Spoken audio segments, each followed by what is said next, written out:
everyone! Welcome to UTrade Rundown. I'm Jeri Alfonso, the Consumer Gaming Analyst at Unicapital Securities, and today we will talk about the recent decision of the SEC to lower the minimum public float requirement. For those who are not familiar with the past ruling, minimum public float requirement is at 20% for all IPOs. Now, the SEC has introduced a tiered float requirement for companies planning to go public to encourage more large IPO listings. Under SEC Memorandum Circular Number 11, companies with an expected market cap above 50 billion must have at least 15% public float with a minimum offer size of 10 billion pesos.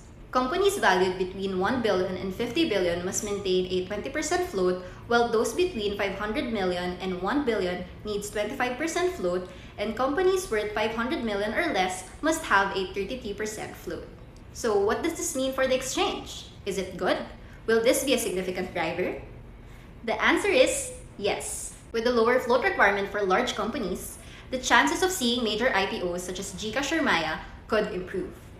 Large companies can now raise capital while selling a smaller portion of ownership. If we are to recall, GCash first expressed their interest in going public about 3 years ago. However, one of the major challenges that hinders their listing was the 20% float requirement. The company argued that selling that much stake in one go could be too large for the local market to absorb. With the new ruling in place, this concern is now less of a hurdle.